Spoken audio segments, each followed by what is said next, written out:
What's up, Vlog Village? So the theme for this week is ghost encounters. I thought that I should probably do my vlog in the same spot where Angel kept getting the orbs.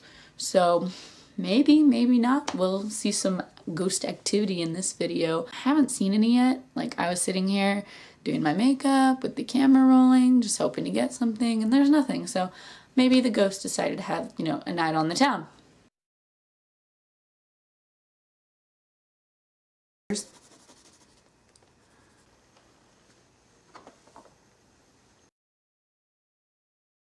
James. Oh, James, your video was so funny. Edgar Allan Poe's pretty bomb. I guess you just have to have some experience with, you know, ghost encounters in order to believe in ghosts. So if you have never had an experience, I don't blame you for not believing in ghosts. Work on your psychic abilities. Maybe you'll start looking around and seeing different things. I hope you like my makeup today. I got this new lip stain. I think it's pretty awesome. I just want to look like Christina Ricci.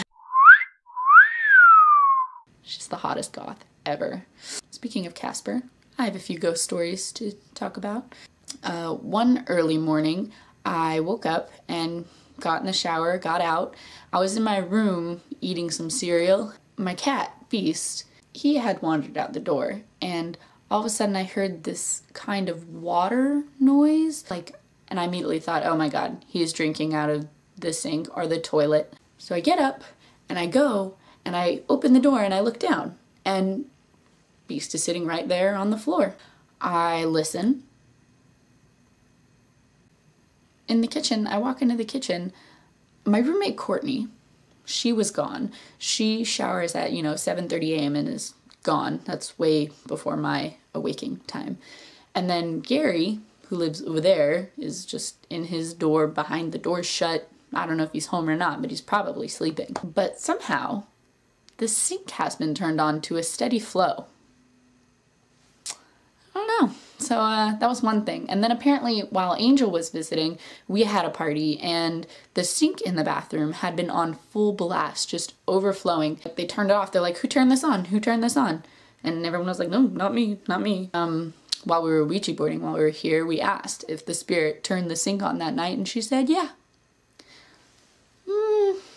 One other significant adventure that we went on was ghost hunting in San Francisco. We left to go home after a very long day, and we went back to my friend Rupal's apartment, where me and her, well, Craig fell asleep on the couch, and me and Rupal decided to Ouija board, and we started communicating with this spirit, and she said that she came from San Francisco, and she was a teacher, and she had followed us back from San Francisco that day. So we got tired. We said, okay, we'll talk to you later, ghost. We're gonna go to sleep now. Me and Craig went back to our dorms. We were like next door neighbors back then. I got in the shower, and I got out of the shower, and while we were Ouija boarding, Rupal said she felt some like pin-pricking tingling on her arms, and when I got out of the shower, I felt that pinpricking all over my arm, all over my right arm.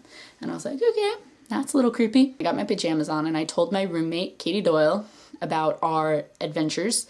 And so I was like a little creeped out. So I went into Craig's room and I was like, hey Craig, so have you been noticing anything weird? And next thing you know, my roommate Katie comes in screaming, just scream. She was like, okay.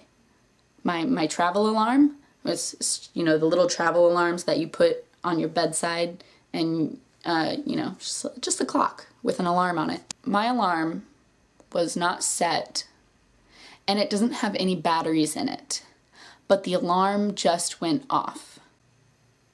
It's safe to say I slept with the lights on. Another place I've been to was the Whaley House in San Diego, and they say it's the most haunted house in America, but who doesn't say that about their haunted location? They need to bring in business. Me and my dad went through the house once in the day, and then that night we took a ghost tour where we went to several haunted locations. They said that we can't allow people upstairs at night because so many people have been, touched on the face or heard someone whisper in their ear, and they get so scared that they just run out, and they've had so many people fall down the stairs that they couldn't let people up there anymore. So we went back the next day and we went upstairs where they have, you know, a couple beds, and there's like this 2 miniature rooms, and one of them was decorated like a nursery, and we're looking at the beds and taking pictures, and then my dad goes into this like nursery room and I'm walking behind him following. As soon as I cross the threshold of the door, I feel really lightheaded and my ears kind of like clogged, like they got muffled. Like, you know when you get out of a concert and your ears are like damaged from the noise and so you can't hear very well? I was looking at my dad and everything just started tilting over, tilting. Visually, my head should have been tilted exactly this way, all the way down the side of my body, down to about my hips.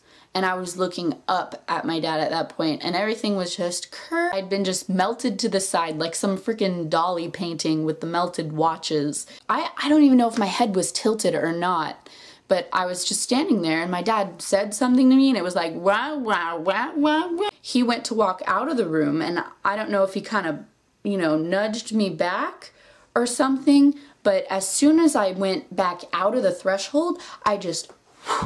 My hearing was fine and my vision was fine, and he was like, "Are you okay?" And I was like, "I don't know. Am I going mad?" It was a neat experience. Also, I feel like I've always felt like there was kind of an entity hanging around me ever since I was little. I just kind of inadvertently named him her. I'm not sure if it's the same. Now I know it's a her.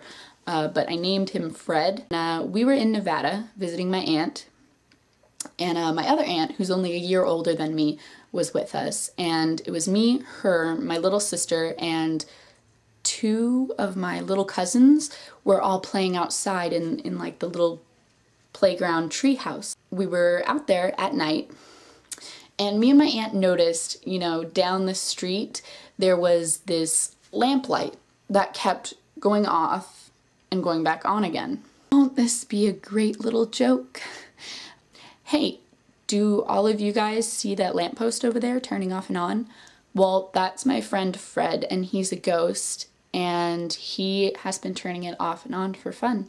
No. And my aunt goes, yeah, I've seen him. I know Fred. Right, Hannah? Yeah, like, we're all good friends.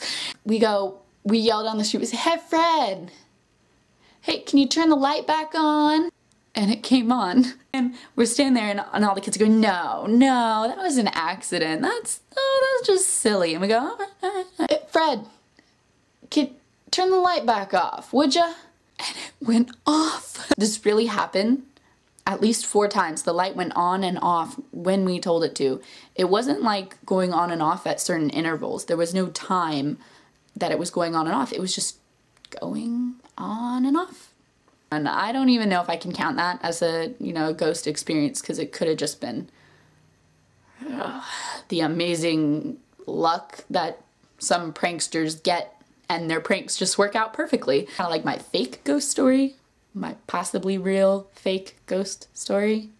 Man, I could just go on and on. Like, I did Ouija with a bunch of my friends, and we actually communicated with the ghost who said his name was Fred, which is kind of funny. He was a jokester.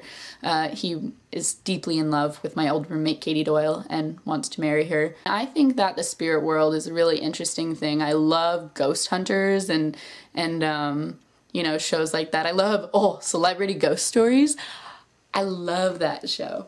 Also, while Angel was still here, I decided when we were all fascinated with the ghost to just set my camera up in the corner of the room over there, and we actually found this one. There was like 1 or 2 places where I was like, oh, that could be an orb, I don't know.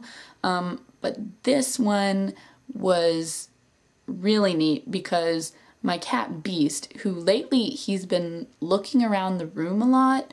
Looking around the room, we got him, he was on the bed looking up, and when he's looking up, he follows with his eyes, and we captured an orb. Orbs. Paranormal let's see. I wonder what this one is. That was pretty freaky. I think it's pretty cool. I think paranormal science research is a really cool field, and I'd like to get more into it. Please, if you have had any paranormal experiences of your own or have anything caught on video, if you could post that as a response to my video, or you know, just write it in the comment section. I'd really appreciate it because I just love hearing about ghost stories. I hope this video was at least a little interesting, that you guys got to see my ghost experiences. There, you know, I didn't have any transvestites or beasts. He's being so boring. I also captured one more paranormal experience when I was recording from the corner of the room. Check it out. Just looks so weird. Sorry, I couldn't help myself. Thanks for subscribing and keep watching. I'll see you soon.